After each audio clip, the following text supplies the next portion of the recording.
As long as he could remember, Roberto had lived in an orphanage with his younger sister Felicity. He didn't remember his parents, but sometimes he recalled a large house with beautiful paintings and a huge white grand piano in the living room. Roberto even saw it in his dreams, but when he talked about it to the caregivers, they just laughed at his fantasies. "You couldn't have lived in such a rich house. It's just dreams," they said. "Poor orphans don't come to us from luxurious mansions.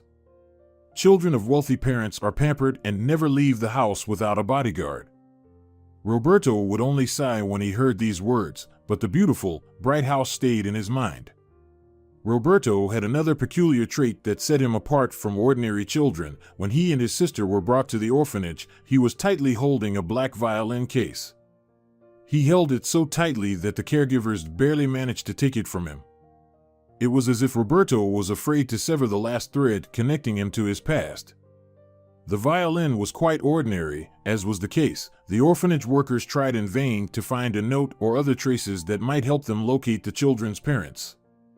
Roberto and Felicity arrived at the orphanage very dirty, and they had scratches on their bodies. The workers decided that the children had been through a lot before they came to them. At first, the boy, who was 6 at the time, was so frightened that he hardly left the room and didn't speak to anyone. Roberto sat on the windowsill all the time, as if expecting someone to come for him. But when asked about his parents, he couldn't answer anything. "Did your parents hurt you?" the caregiver asked Roberto, but he only shook his head. "Then where did you get these bruises?" she continued to inquire. Roberto silently shrugged, and no one knew whether he had truly forgotten or just didn't want to talk. It was impossible to get anything out of him. His sister Felicity, who was only 4, slept most of the time, and when she woke up, she wouldn't let anyone but her brother near her. Roberto fed her with a spoon himself and told her fairy tales that he apparently heard from their parents. Thus, several months passed. The caregivers had lost all hope that Roberto and Felicity's parents would come for them. They had become attached to the children, especially to Roberto, who took out his violin every evening and played beautiful, sad melodies for a long time. The women were amazed that a boy so young could play the instrument so masterfully. They secretly cried, wiping their eyes with handkerchiefs, because Roberto's music touched their hearts. "Who taught you to play the violin?" asked his favorite caregiver, Laura. "I don't remember," he admitted, and it was the honest truth. Roberto remembered nothing about his life before the orphanage. Apparently, the previous events had been so traumatic for him that his memory refused to revisit the past to avoid painful memories. But it seemed that playing the violin comforted and calmed the boy, giving him a sense of security in a difficult situation. Time went by. The boy grew up and continued to improve his skills, playing every evening. He and Felicity were gradually getting used to the orphanage and the caregivers. Of course, it wasn't always smooth sailing. Roberto sometimes had conflicts with other kids who called him a sweet boy and envied him because the adults liked him. Sometimes they cornered him to scare him, but they didn't dare to hit him. The caregivers would notice the bruises. Roberto endured the boy's threats and taunts, knowing that his best friend, the violin, would never betray him and would always be by his side. However, one day, one of the boys hid it from Roberto. That's when the boy lost his temper. No one had ever seen him in such a rage. Roberto threw pillows and chairs, stomped his feet, and yelled loudly. The boys scattered in fear. The orphanage staff came running at the noise and screams. Seeing Roberto in such a state, they were extremely astonished. Attempts to calm the boy were unsuccessful. He wouldn't let anyone near him. Finally, Roberto shouted, "Give me back my violin." Only then did the caregivers understand the cause of the boy's tantrum. Laura stayed with Roberto while the other women found the boys, scolded them, and made them return the violin. Terrified, the boys immediately brought back the instrument, and no one bothered Roberto again. His life became more or less peaceful.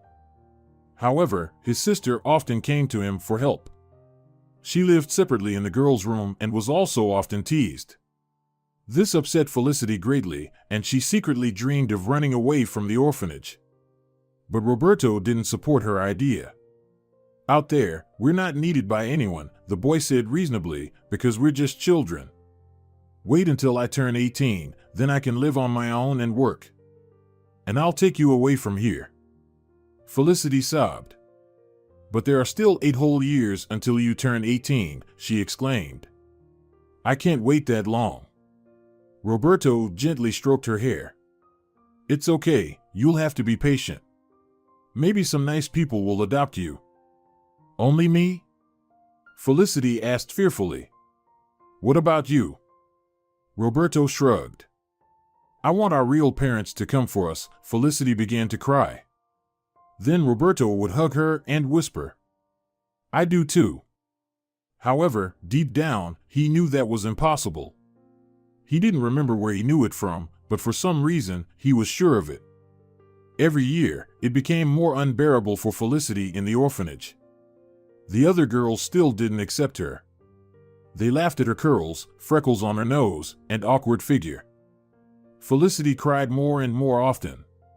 She had trouble falling asleep and ate almost nothing. Most of the time, Felicity sat in some corner where no one could find her. She played with her favorite toy, a plush rabbit, or read books. One early morning, while the girl was sleeping in the dormitory, her roommates flung the window open, then pulled off her blanket and tied her to the bed with ropes made from an old sheet. Felicity woke up from the cold but couldn't move. She tried desperately to free herself, but it turned out the girls knew how to tie very tight knots. Eventually, Felicity caught a severe cold. At first, the caregivers didn't pay much attention to her illness. They didn't call a doctor, just isolated Felicity from the others and gave her warm drinks and herbal infusions to calm her cough. However, the girl kept getting worse and worse. Laura was the first to become worried and called a doctor. Felicity was diagnosed with a fairly advanced case of pneumonia. Exposure to the cold and general weakness from constant stress had taken their toll. Felicity needed serious treatment, which required money. When Roberto found out about this, he was very scared and upset. He had no idea what to do or how to help his sister. The boy was terrified of losing the only person in the world who was dear to him. I have to earn money for the treatment, but how? The boy thought. As usual in such a situation, he took out his violin to calm down. Glancing at the instrument, he suddenly had an idea. He immediately ran to Laura and told her about it. Laura listened attentively to the boy. Yes, I think we can arrange that, she said thoughtfully. But are you sure it will work? And are you ready for this mentally? There will be a lot of people there. The boy nodded fervently. Anyway, I'll try. And that's better than doing nothing. Laura, of course, agreed with Roberto. She promised to go to the orphanage director right away and arrange everything. At first, the headmistress didn't particularly like Roberto's idea, but the gentle and sensible Laura managed to persuade her. All right, the lady agreed. I'll let you do it. But only if you take full responsibility for the boy. Laura promised her she would. Early the next morning, she and Roberto were already standing fully dressed at the orphanage exit. Roberto wore his best white shirt and black pants with suspenders. In his hands, he held a case with his beloved violin. Are you ready? Laura asked, adjusting her hat, and the boy resolutely nodded in response. They left the building and headed to the station, as the orphanage was located out of town. The walk wasn't far, and Laura and Roberto passed the time by giving each other riddles. Then Laura told the boy about her childhood, which was also spent in an orphanage. Roberto was surprised. He didn't know Laura was an orphan like him. It's a shame I was born so late, the boy said. I would have adopted you. Hearing these words, Laura laughed, but she was very pleased. I would gladly be your daughter, Roberto, but alas, it's impossible. The boy sighed. Sometimes the best people have the hardest lives, he noted philosophically, and Laura nodded in agreement. Finally, they reached the station, and the young woman bought tickets for the train. Roberto looked out the window the whole way. He was very nervous.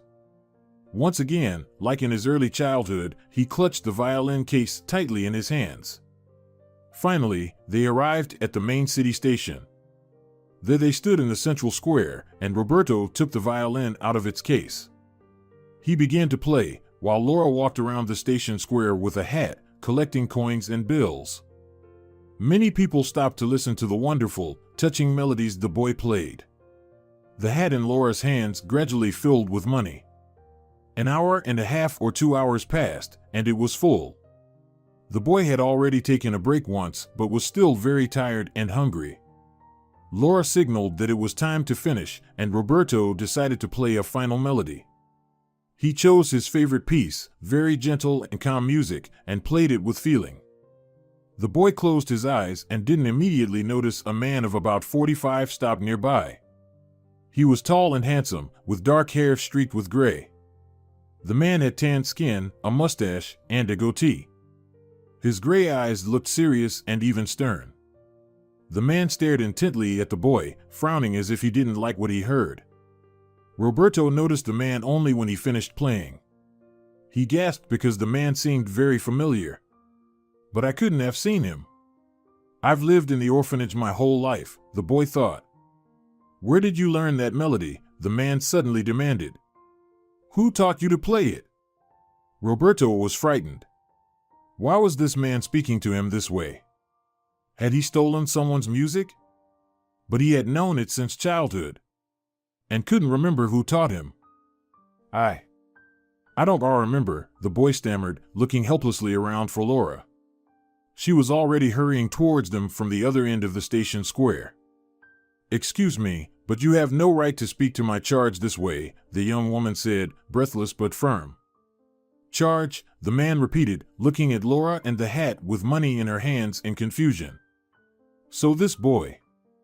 I live in an orphanage, Roberto finished for him. The man shook his head and clutched his heart. But you look so much like. He couldn't finish, as if he had lost his strength. Like who? Roberto asked. Who do I look like? But the man didn't answer. Without a word, Laura quickly led the boy to the ticket counters. Roberto resisted.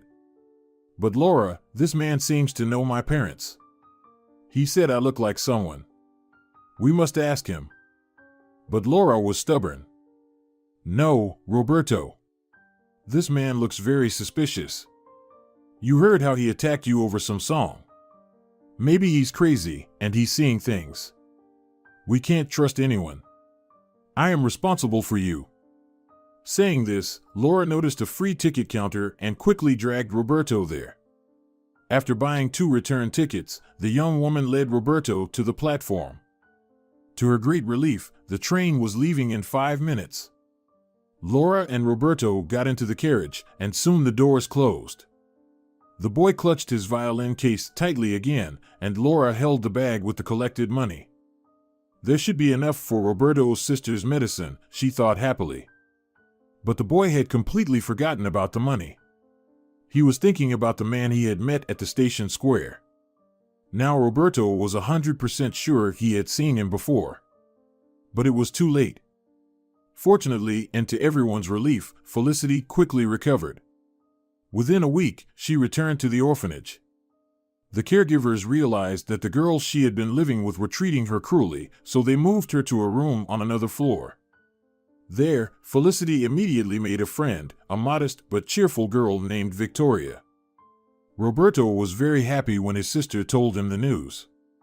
However, he couldn't stop thinking about the dark-haired gentleman at the train station, and his life was no longer the same. He blamed himself for missing the opportunity to learn something about his parents and his past life. However, his worries were in vain. One afternoon, during their after-lunch rest, Laura knocked on the boy's room door. Roberto, you are being called to the headmistress. Everyone looked at the boy in surprise. Him? To the headmistress? Did he do something wrong? The boys wondered. Are you kidding? Said someone. He's such a goody-goody. The headmistress just wants to hear some music, another boy laughed. The others joined in the joke. Don't forget your instrument, violinist, they all shouted. Roberto silently stood up and walked to the door. Don't pay attention to them, Laura advised, and Roberto nodded in response. However, he was now worried about the same thing. Why had he been summoned to the headmistress? When the boy entered, he noticed that the headmistress was not alone. She had a visitor. When he saw who it was, Roberto gasped. Sitting in the chair opposite the headmistress was the same gentleman from the train station. The boy was taken aback, not knowing what to think or how to act. "Please sit down, Roberto," the headmistress asked gently. The boy sat on a leather couch by the wall. His knees were trembling, and his heart was ready to jump out of his chest. He was very afraid that he would be accused of something. Why else would the stern gentleman from the train station come here? However, in the face of the headmistress, the boy saw neither threat nor anger. On the contrary, she was smiling, and her eyes were shining. "Roberto, please meet Senor Aguilera," the woman said joyfully. "He is a well-known musician and a respected music teacher in the city. He wants to adopt you." Roberto couldn't believe what he heard. He looked from the headmistress to the gentleman and back again. "But what about my sister?" Roberto asked in a trembling voice. "I swore to myself that I would never leave her here alone." The woman smiled kindly at Roberto. "Don't worry about her. Senor Aguilera has expressed his wish to take both of you." The boy felt a weight lift from his heart. He looked again into the stern eyes of Senor Aguilera. "But why us?" Roberto asked. The man hesitated for a moment before answering. It seemed to the boy that the gentleman was somewhere far away in his memories. "I just liked how you play," the man finally said. Roberto felt that this was true, but only partly. He distinctly sensed that there was a mystery behind Senor Aguilera's words.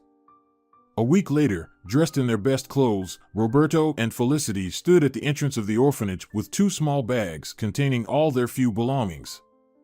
Exactly at 9 o'clock, a car arrived for them, driven by Senor Aguilera's chauffeur. He opened the back door for the siblings to get in, then easily picked up their bags and placed them in the trunk before taking his seat behind the wheel. Roberto and Felicity watched as the orphanage building slowly receded, feeling a strange mixture of joy and fear. They did not know what awaited them ahead. Felicity had not yet seen Senor Aguilera, but from Roberto's words, she understood that he was not very friendly. She was very afraid that his home would be gloomy and uncomfortable. Moreover, Felicity had just made a friend, and now she was sad to leave her. She promised that if Senor Aguilera allowed, she would visit Victoria. The girl clutched her plush bunny and sighed softly. The journey took over 2 hours. Finally, the car approached a tall fence, behind which a 2-story mansion of gray stone rose among the trees. It made quite an unwelcoming impression, and Roberto felt Felicity shiver as she looked at it. "I don't want to get out of the car. Maybe we should go back? At least we know everything there," the girl whispered. Roberto tried to encourage her, though he himself wasn't sure if they would be happy at Senor Aguilera's. They walked hand in hand along the path. When they approached the house, the door opened, and the housekeeper greeted them. She led them into the living room, and Roberto saw a huge grand piano in it. Just like in my dream, the boy thought. However, the piano wasn't white but black. The kids gazed around the luxurious house with amazement. They had never seen such opulence before. Meanwhile, the housekeeper escorted the children to their rooms. Roberto got a large room with a view of the garden, while Felicity got a smaller room overlooking the forest and distant mountains. Both rooms were bright and very pleasant to be in. "The driver will bring your things soon," said the housekeeper. "Unpack them, and then come down to the kitchen. I'll feed you." The children nodded. "By the way, my name is Senora Marta. I will be taking care of you while Senora Aguilera is away. You can come to me with any questions." The kids nodded again silently. Roberto had 1,000 questions in his head, but he didn't dare to ask them. After unpacking his few belongings and placing his violin case on the table by the wall, the boy went downstairs. Felicity hadn't arrived yet. She was slow and always took her time. But there was already another girl sitting in the kitchen. She was about the same age as Roberto or slightly younger. She had straight chestnut hair with bangs and piercing gray eyes. Just like Señora Aguilera's, thought the boy. Señora Marta was setting the table. Noticing Roberto, she said, "Children, meet each other. This is Cecilia, Señora Aguilera's biological daughter. And this is Roberto, his adopted son." "So, we're brother and sister?" the boy exclaimed in amazement. Cecilia just nodded in response. She cautiously steadied him from under her bangs, unsure if she could trust him. It seemed the girl hadn't fully come to terms with what had happened. Suddenly, she had a brother and sister. However, seeing Felicity, Cecilia thawed a little. A semblance of a smile appeared on her face. Felicity looked at the girl with wide eyes, and hope gleamed in her gaze. She very much wanted to make a friend here in the new house. But Cecilia remained silent, and Felicity was afraid to speak to her first. No one broke the silence while they ate. Roberto thought that Señora Marta cooked much better than the chefs at the orphanage, and this made him very happy. Even Felicity ate everything on her plate, which was a rarity for her. But Cecilia seemed unable to swallow a bite. She pushed her food around with her fork and then left the table. Señora Marta just sighed, watching her leave. "She's always like that, don't pay attention," Marta said quietly after Cecilia left the kitchen. "She won't say a word and doesn't eat anything. Her mother died when she was 5. With these words, Marta threw all of Cecilia's uneaten food into the trash. This surprised Roberto a lot. Felicity was about to ask something about their new sister when suddenly, the sound of music came from the living room. Someone was playing the piano. "Who's playing?" Roberto asked, enchanted. The melody he heard was beautiful, and, besides everything else, he knew it. He had played it on the violin himself. "Of course, it's Cecilia. She's been playing the piano since she was 4. She's already a true virtuoso." "Very beautiful," Roberto said quietly, and Felicity agreed with him. The children left the kitchen and went straight to the living room where Cecilia was playing. She didn't notice them because her eyes were closed. This meant the girl was playing the melody from memory. Roberto admired her talent and skill.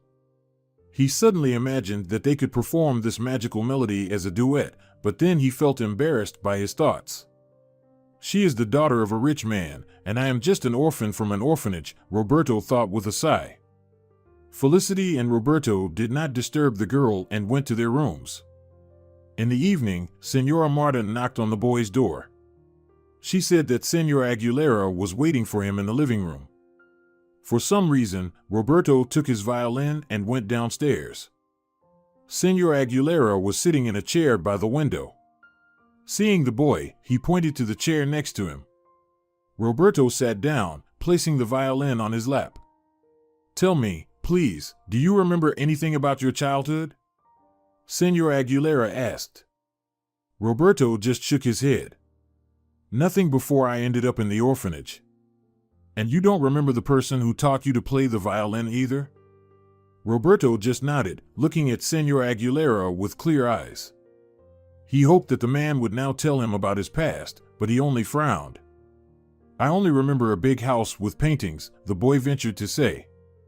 "And a white grand piano." Señora Aguilera shuddered and gasped. Roberto leaned forward, watching his reaction. Could it be that this wasn't his imagination? Could this house actually exist? But Señora Aguilera quickly composed himself. "Play that melody from the station for me," he calmly requested. Roberto sighed, obediently took the violin from its case, and began to play. He didn't notice Cecilia enter the room. She quietly observed him from under her bangs, and it was impossible to tell what she was thinking. When Roberto finished, Señora Aguilera said, "Cecilia, come closer. Have you met your new brother?" The girl approached and silently nodded. "I want you to start playing together, so you can perform in the talent contest this spring. I think you have every chance to win." Thus Roberto's wish came true. He and Cecilia started rehearsing together every day under the guidance of Señora Aguilera. He usually listened to their playing in silence, occasionally adding comments, but overall, he liked how their duet sounded. As soon as the rehearsal ended, Cecilia would immediately leave for her room or the garden, and Roberto never managed to exchange even a word with her. Sometimes he thought the girl was mute, although he did hear her quiet voice a few times when she answered Sonora Marta. Felicity was very bored in Senor Aguilera's house. She wanted to have a friend and constantly asked Roberto if he had made friends with Cecilia yet, but the boy just shook his head every time. One day he was walking in the garden and saw Cecilia. She was sitting by a small pond, feeding the plump carp. Roberto approached. "Hello," he said. The girl flinched in surprise. She thought no one was around. Glancing at Roberto from under her bangs, Cecilia silently nodded to him. "Do you feed them every day?" the boy asked, and Cecilia nodded again. "They're so cute," Roberto continued, squatting down next to the girl.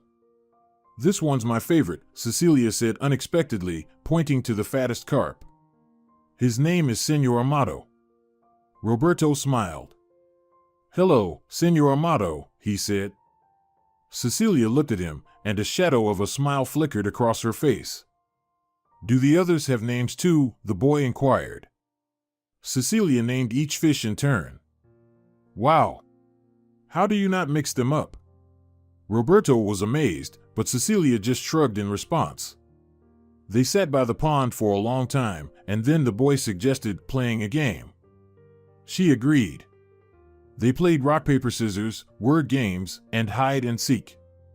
Roberto knew that Felicity would gladly join them now, but he understood that this might scare Cecilia away. He decided it would be better if the girl first began to trust him, and then he could invite his younger sister. So they became friends, and the next day they played together. They had so much fun that Sonora Marta couldn't even call them for lunch. Time passed, and the kids got used to their new life in Senor Aguilera's house. They played in the garden or inside the house when it rained, ate delicious food prepared by Marta, and in the evenings, Roberto and Cecilia rehearsed under her father's guidance. Finally, the time for the contest arrived. The kids were very nervous as the driver took them to the city. Roberto felt his knees shaking desperately, and Cecilia's heart was pounding so hard that he could hear it. At last, they arrived at a beautiful building in the city center, where a crowd had already gathered. Senor Aguilera didn't push through the crowd but led the kids to the artist's entrance. He guided them through several long corridors, then they went upstairs and found themselves in a small lobby. Here, a few dressed-up kids were already waiting for the contest to start. Roberto noticed some were holding violin cases. He gripped his so tightly that his knuckles turned white. Senor Aguilera pointed him to the boys' dressing room and took Cecilia to the neighboring room. Roberto entered the dressing room and looked at himself in the mirror. Everything seemed fine. His hair was neatly combed, the white shirt fit perfectly, and the bow tie was in place. Roberto took a deep breath and left the dressing room. Cecilia wasn't there yet. Finally, she appeared before him, and the boy gasped in surprise. The girl was wearing a beautiful white silver dress that shimmered in the sunlight. Her hair was adorned with a shiny star-shaped clip. "You look very beautiful," whispered the enchanted Roberto, and Cecilia blushed. Finally, the competition began. The children were called to the stage one by one, while the rest waited patiently in the hall. The room was filled with an excited buzz. Everyone was sharing their thoughts, hopes, and fears. Only Roberto and Cecilia were silent. The boy noticed that the girl was almost trembling with nervousness, so he stepped closer and took her hand. The girl looked at him gratefully but said nothing. They stood like that, holding hands, until they were called to the stage. Roberto led Cecilia to the exit. Ahead, he saw only the bright light of the spotlights. The boy was surprised when he realized he was hardly nervous.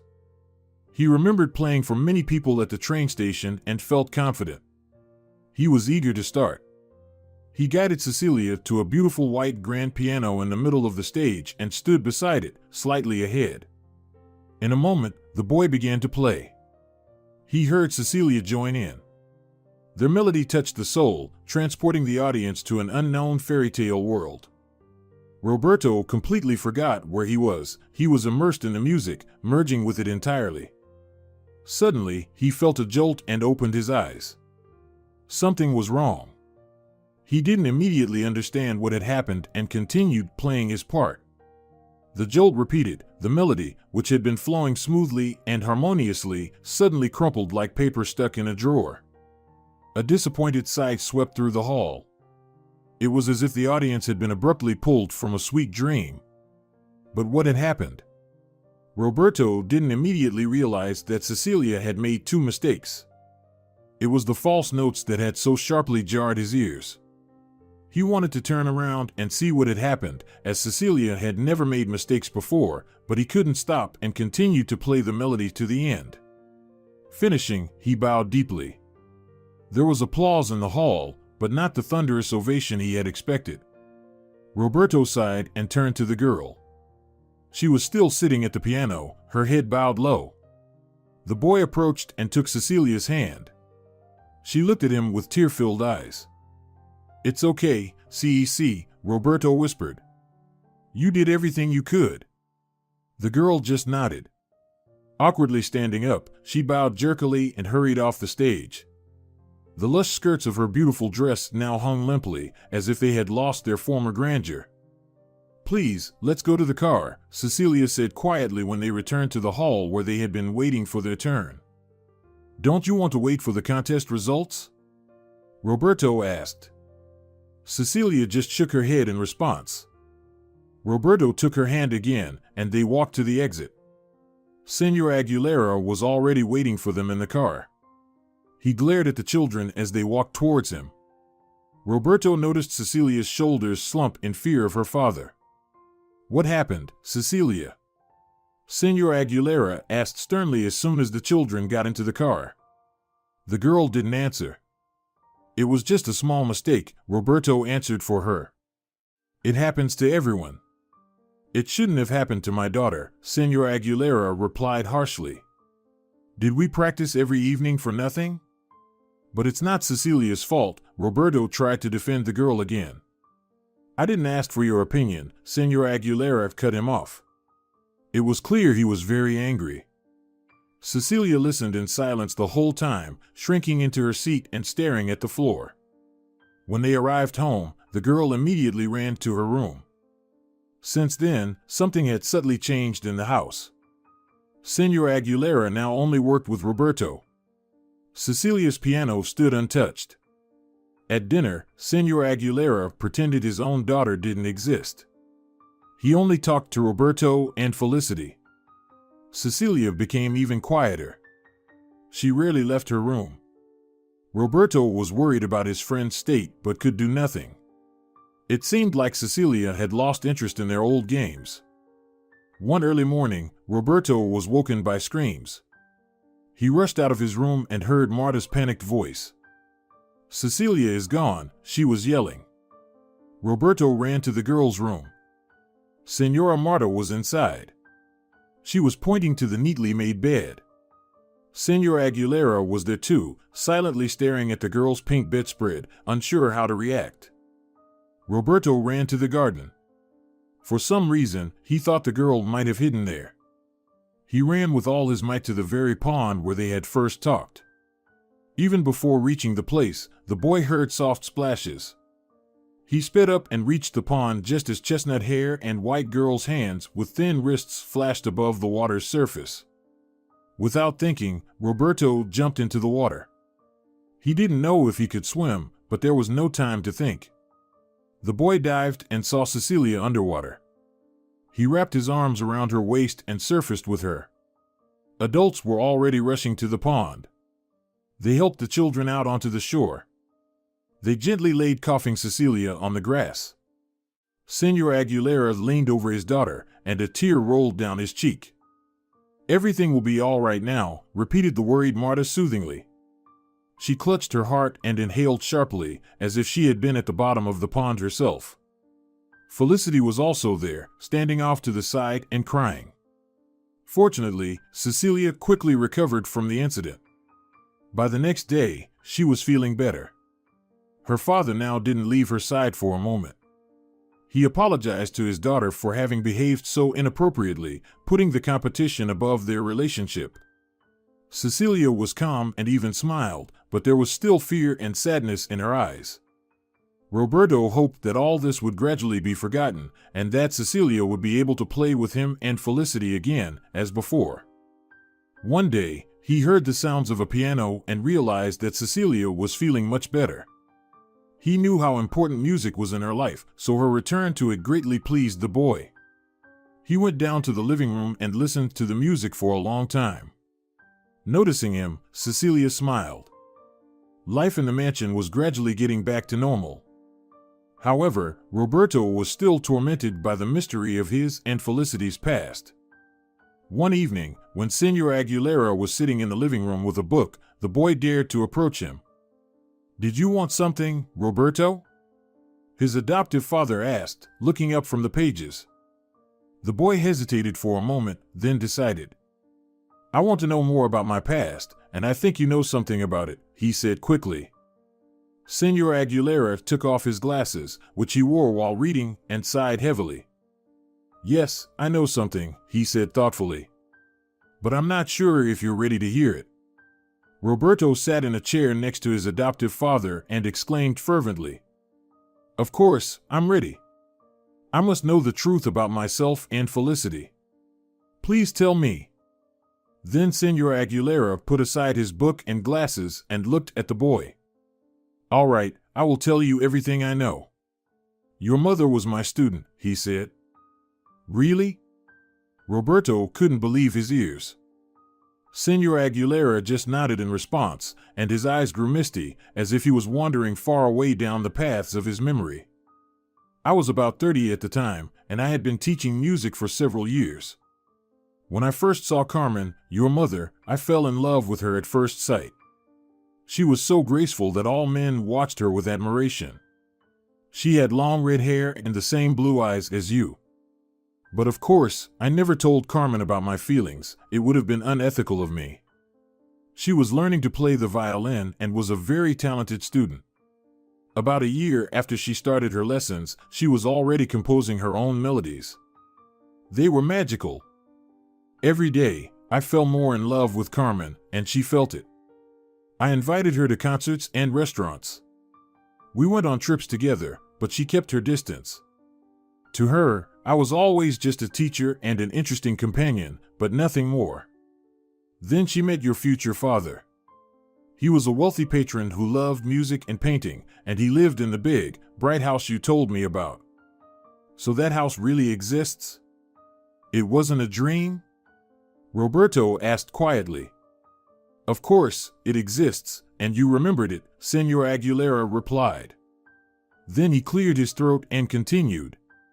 I won't hide it. It was sad for me to watch your father gently hold Carmen by the waist and see her trustfully lean towards his ear to whisper something. But there was nothing I could do. I saw that they deeply loved each other. I couldn't stand in the way of your parents' happiness, so I stepped aside. I remained Carmen's beloved teacher and good friend.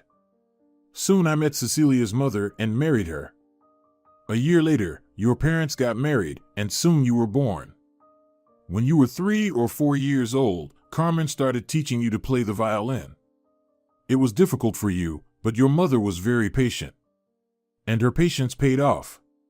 Then Felicity was born, and Carmen became even happier. Everything seemed so cloudless.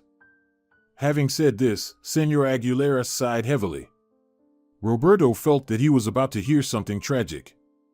But where are my parents now? What happened to them? He asked, fearing the answer. They died, his adoptive father replied quietly. You were in a car, and there was an accident. The bodies of your parents were found in the wrecked, mangled car. Only you and Felicity survived. Apparently, you and your sister got out of the car and went looking for help, realizing that your parents were not moving. Roberto couldn't believe what he was hearing. His temples began to pound, and blood rushed to his head. Their parents are no longer alive, the same thought kept spinning in his mind. It seems the accident traumatized you so much that you forgot everything, Senor Aguilera concluded. Roberto felt a tear rolling down his cheek. Noticing this, Senor Aguilera took his hand. "I am very sorry," he said. Roberto only sobbed in response. "They were wonderful people," Senor Aguilera continued. "I would give anything to bring them back. When I found out Carmen was gone, I felt like a part of me died with her." He paused for a moment. "Then I learned you were missing. They couldn't find you. And since neither Carmen nor your father had any relatives, there was no one to take care of you." Roberto listened carefully to his adoptive father. "Then I accidentally heard a familiar melody at the train station. I would recognize it among 1,000 others. Your mother composed it. It was her favorite melody.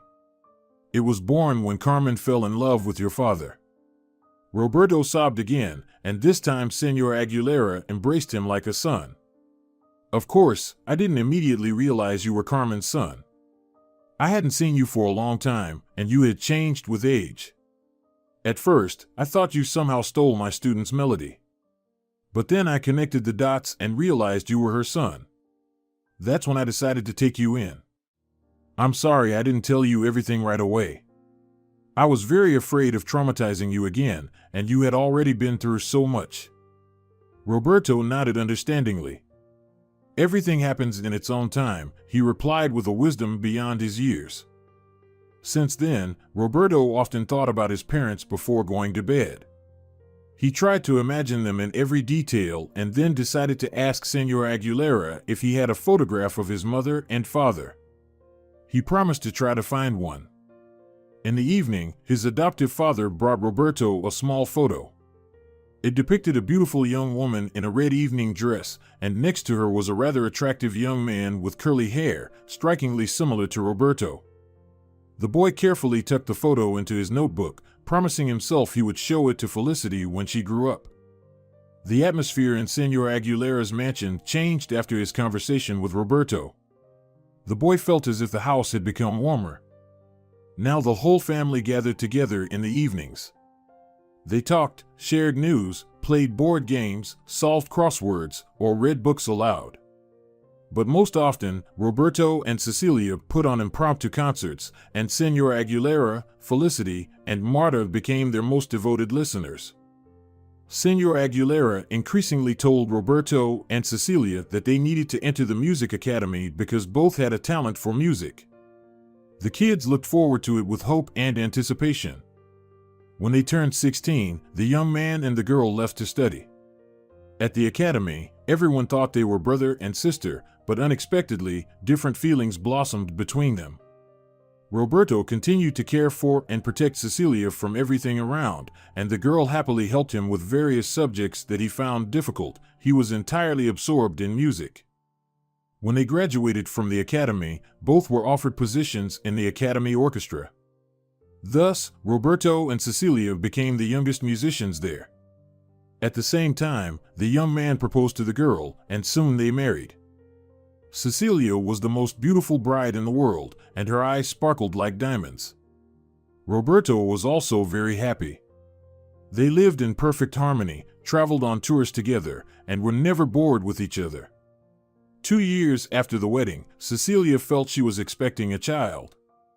A boy was born, and they named him Roberto after his father. He looked a lot like his grandfather, and his fingers were so long and slender that it was immediately clear he would become a musician too. Dear viewers, if you enjoyed the story, please support the video by liking it and leaving a comment. Thank you very much.